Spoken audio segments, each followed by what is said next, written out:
Meus queridos baixinhos e registradores, hoje vamos começar uma nova série baseada no nosso guia de estrutura de dados e algoritmos, em que eu dou uma trilha para vocês para aprender uma área tão importante da computação e agora vamos colocar a mão na massa e implementar algumas dessas estruturas de dados e algoritmos. Então esse é o guia, de algoritmos e estrutura de dados, um guia de estudo.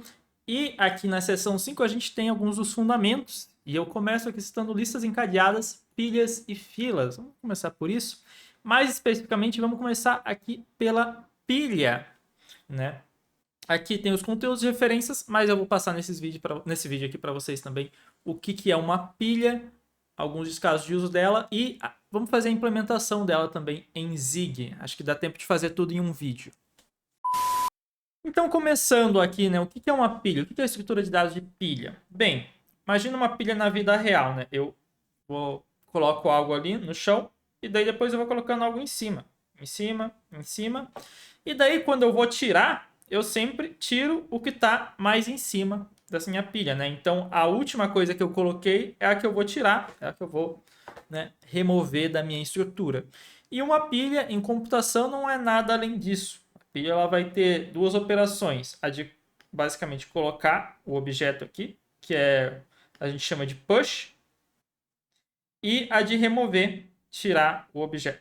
O objeto que a gente chama de pop. E sempre quando a gente adicionar um objeto, o push, ele sempre vai ficar, digamos assim, na frente, Na frente para eu retirar depois. Então, o push, ele adiciona o objeto e o pop, ele vai retirar o último objeto adicionado. A gente chama essa estrutura essa estratégia, de LIFO, que é last in, o último que entrou, é o first out. Então, o último que entrou é o primeiro a sair.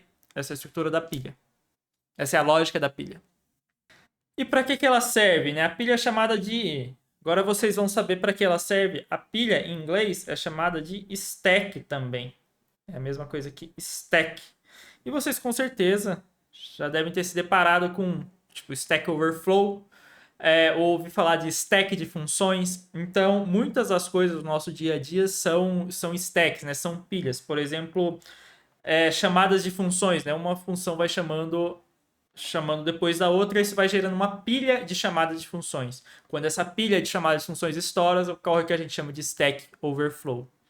Além disso, outras coisas podem ser vistas pela visão de pilha, Imagina que você está fazendo uma aplicação que você quer fazer aquele undo, o famoso Ctrl Z.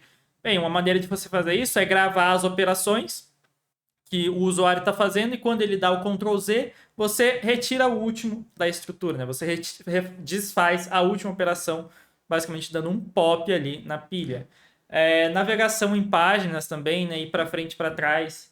Acho que bastante coisa que tem essa lógica, de a última coisa que você fez, você quer desfazer, você pode ver como uma estrutura de pilha, Você pode utilizar, uma estrutura de pilha, perdão. E agora falando, como que eu implemento isso, como que eu pego isso e traduzo em código. Bem, eu vou ter o meu objeto aqui e numa pilha o que eu tenho que guardar é o último elemento alocado. Então vamos chamar aqui de last, E esse last, ele aponta para por exemplo, last-1, last-2 e assim por diante. E o que consiste a minha pilha? A minha stack, Ela é nada mais do que um ponteiro para o leste, Ela é um ponteiro para o meu leste. Isso daqui é a minha estrutura. Isso daqui é o que eu tenho de dado, na minha pilha. E dentro de cada elemento, e vamos chamar aqui de, por exemplo, elemento, o que eu vou ter é um ponteiro para o anterior. Vou ter um ponteiro para o anterior. Então, esse last aqui ele vai apontar para cá e assim por diante até acabar a fila. E lembrando que quando eu estou falando aqui desses ponteiros, eles podem ser válidos ou inválidos, podem ser null. Por exemplo, uma stack que é null quer dizer que ela está vazia. Ou um elemento que ele não aponta para nada quer dizer que ele é o último elemento da pilha. Então, aqui indo para o nosso código em Zig. Lembrando que a gente tem eu estou fazendo também um curso de Zig, você pode acompanhar lá com a linguagem, mas eu vou ir no beabá também aqui na linguagem, principalmente nesses primeiros vídeos, como que isso se traduz.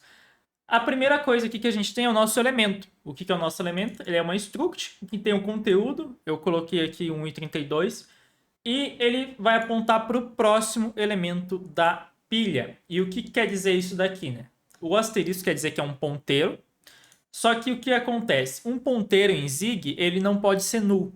Então ele está apontando de fato para alguma coisa.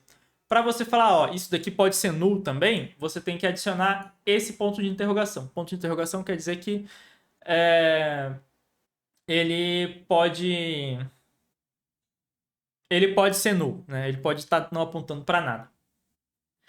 E aqui criei uma stack aqui também, em que eu simplesmente setei stack como tipo elemento. Porque ele vai apontar, como eu disse, né? O que a stack tem? Ela aponta para o último elemento da fila. Então, ele vai ser, ou ele vai apontar para o elemento, ou ele não vai ser nada se a stack estiver vazia. Mas na verdade eu vou pegar e vou transformar isso agora numa struct para facilitar um pouco as nossas operações. Só para mostrar aqui o que é a stack, né? O que eu preciso de informação para ter uma stack. Então aqui agora eu mudei a estrutura da nossa stack, né? Agora de fato ela é uma estrutura e ela contém um elemento aqui dentro, o head, né? Que é o elemento que pode ser um elemento ou não, dependendo se está vazio. E além disso eu já deixei as nossas duas funções aqui de push e pop, que são as operações principais. A gente pode adicionar outras operações, como por exemplo o tamanho também da stack, mas por enquanto vamos fazer essas duas. E agora um pouco da sintaxe de Zig, né? Eu vou usar essa sintaxe aqui, ó, const self igual a this, para saber o tipo que eu tô. Então, esse self aqui é basicamente o tipo da stack, o tipo da estrutura que eu tô.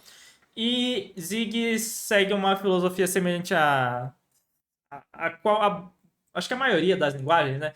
Em métodos de struct, métodos de classe, é o primeiro elemento ser a instância da classe, né?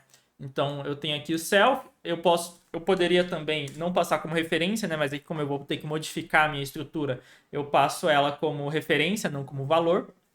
Lembrando que o asterisco aqui quer dizer que é um ponteiro, ou seja, eu estou passando como referência. E aqui, ó, o push eu vou receber a própria estrutura, né? E o elemento, não vou retornar nada. E o pop eu vou receber a própria estrutura e vou retornar um elemento ou nada, dependendo de como é a minha estrutura, né? E o último ponto, eu estou fazendo esse underline igual a self underline igual a elemento, porque o Zig ele reclama. Em Zig, warning é erro, galera. Então eu faço e você não usar uma variável, né? É um warning. Então você tem que fazer isso só para não reclamar ali do seu código. Uma coisa que, galera, que eu notei é o elemento é uma referência, tá? Eu tava passando errado aqui pro push. Você passa uma referência pro elemento. E meus registradores, antes de partir para a implementação, vamos fazer o que todo bom programador deveria fazer, que é escrever o nosso teste, né? A gente poderia fazer isso depois da implementação? Poderia. Mas vamos esforçar aqui para escrever o nosso teste antes, tá? Aqui eu vou testar a implementação dessa stack. O que eu vou fazer? Ó? Eu vou criar uma lista de elementos com 10 elementos. Vou criar uma stack com head vazio, né? Não aponta para nada. E criar esses elementos, né? Esses elementos vai ser contando de 0 a 10, né? 0 a 9 no caso. E o que eu vou fazer? Primeiro eu vou dar push em todos os elementos. Então, o último elemento, a head, né, da minha stack sempre tem que estar com o último elemento que eu dei push. É isso que eu estou testando nesse primeiro for aqui. Deixa eu, inclusive, comentar aqui, né? Add não. Vamos escrever em português, né? Adicionar todos os elementos a stack e testar se o head é do último inserido. Então, é isso que eu vou testar nesse for aqui. E aqui eu vou remover todos os elementos e testar se o head é do último removido, né? Basicamente isso. E o que eu posso fazer aqui agora, né? Eu posso, por exemplo, rodar zig test. E, não, aparentemente eu não posso rodar zig test. Por que eu não posso rodar zig test? Zig test source main. Acho que agora eu posso. Aí, ó. Agora eu posso. Mas ele já deu o erro de compilação, ó. Porque ele está falando use try, né? Já eu entro na sintaxe aqui de zig. Então, vamos só fazer compilar primeiro e dar erro. Ele esperava 0 elementos, né? Outro erro aqui no pop, tradicional. E aqui também. Então vamos colocar um return null aqui, só para ele não reclamar para a gente, né? Ele está ignorado aqui, então tem que fazer isso. Zig é bem chato com warning, tá? Bem chato mesmo. Ó, agora consegui compilar e agora deu erro. Então a gente pode começar a arrumar o nosso código. Mas antes disso, deixa eu explicar uma questão aqui de código para vocês, né? Primeira coisa, sintaxe de criação de struct em Zig, você coloca o nome da struct e os campos com um ponto antes. Ponto, o nome do campo, né, igual ao valor que você quer, né? O for, ele é assim, você coloca for, aqui é um iterável, né, e você captura o valor desse iterável depois com a barrinha para cima, que eu nunca sei o nome. Mesma coisa aqui, estou criando os elementos. E aqui, ó, como o i, ele dá para ver que ele é um size aqui pelo linter, né? Eu tenho que dar um int cast. Por que eu tenho que dar um int cast? Porque o meu conteúdo é um i32. Então eu tenho que converter o meu inteiro de usize para i32. Se eu remover isso daqui, ó, vocês vão ver que eu acho que vai dar erro. Aí, ó, ele vai dar erro, ó. Expected type i32, found usize. Então o Zig é bem chato com isso, tá? Agora, como que eu faço para testar valores em Zig? Eu tenho que ser dentro de um teste, né? Já acho que essa parte de teste de boilerplate, se você der um Zig init, já pegou. E eu falo mais disso na série do Zig, tá? Mas para testar o valor aqui, ó, eu dou um try. Desculpa, eu uso a função aqui, ó, std testing expect, e daí coloco aqui a expressão que eu espero seja verdadeiro, e dou um try nela. O try em Zig, as funções em Zig elas podem retornar erro ou não. O try, toda função que pode retornar um erro, você tem que rodar ela com try ou tratar o erro, né? Ou dar um catch, se eu não me engano. Enfim, não vou lembrar da sintaxe agora, mas você tira o try e você dá um catch, algo tipo assim, tá? Então, o tratamento em Zig de um erro, ele é sempre obrigatório, tá? Sempre que uma função retorna um erro, você tem que tratar esse erro, tem que tratar. Você tem que dar o try. O try, ele na prática, ele vai passar para cima essa função, esse erro, né? Aqui o for é a mesma coisa, eu vou dar um stack push e aqui é a mesma sintaxe de C. Eu estou pegando o elemento da lista, né, no índice i, o endereço dele, ou seja, um ponteiro para ele, né, e estou dando push dele na stack. E estou vendo se o head aqui é igual se o conteúdo dele é igual ao índice, né, que tem que ser. E aqui já dá para ver que deu erro, né, porque as funções ainda não foram implementadas. E agora, para remover todos os elementos, mesma coisa, só que agora de trás para frente. E o elemento que eu vou remover, ele vai começar em 9, né? 10 menos 1, que é o último que eu adicionei. E para fazer a conta reversa, 9, 8, 7, 6, assim por diante, é essa continha, né? Eu pego o tamanho da lista, diminuo 1, que é o último elemento, e diminuo o índice que eu estou aqui do for. E eu checo se o elemento que está é esse, stack pop e tudo. Então, tá aqui. Agora... E por último aqui eu checo se a pilha tá vazia mesmo, né? E agora temos feito o nosso teste, agora o nosso trabalho é fazer passar no teste e bora lá. E aqui a gente tem a implementação do push. O push, ele tem que tratar dois casos basicamente. Primeiro, quando o head é vazio, né? Quando a minha stack tá vazia. E o segundo é o tratamento normal quando eu tenho, né, alguma coisa aqui. Então, quando eu não tenho nada na minha pilha, o que eu faço é basicamente setar o meu head igual ao elemento e zerar o next, né, do meu elemento também. Na verdade, isso daqui é uma checagem de erro, tá? Eu vou tirar aqui, mas a gente depois vai falar de checagem de erro. Então, fechando aqui, é simplesmente eu setar o meu head igual ao elemento e pronto, tchau, obrigado, retorno. Agora não, agora se eu tenho alguma coisa aqui no head, vocês vão ver que é bem simples. O que eu faço? Eu falo que o meu próximo elemento, o elemento que vai se tornar o head aqui, né, que é o que eu tô dando push, ele aponta agora pro antigo head, pro que tava lá, e agora o meu novo head é o elemento. Só isso. Só essas duas operações aqui. E para testar se tá certo, vamos pegar nesse teste aqui, ó, e comentar esse fim e rodar aqui o teste e ver se dá certo. Aí, ó, testou. Então, a nossa implementação do push está certo. Agora, se eu pegar e remover esse comentário aqui, ó, voltou a dar erro porque o nosso POP ainda não está implementado. E agora vamos para o nosso POP. O POP, mesma coisa, ele tem que tratar dois casos, né? Quando a head tá, quando não tem nada no head, eu poderia dar um erro também, né? Mas eu vou escolher esse comportamento aqui de se o meu head é vazio, o POP ele não retorna nada, ele não é que ele dá um erro, ele só não retorna nada, né? Então, se o head está vazio, ele não retorna nada. E se eu dou pop aqui e tem alguma coisa, o que eu vou fazer é retornar o meu head, né? Então, a primeira coisa é que eu pego o meu head e vou retornar ele. Só que o que acontece? Eu tenho que manter a minha stack consistente. Então, eu tenho que atualizar agora, porque a stack ela tem um novo head, tem um novo último elemento, né? Então, eu vou pegar o próximo elemento do meu head anterior, que pode ser null também, inclusive, pode não estar apontando para nada.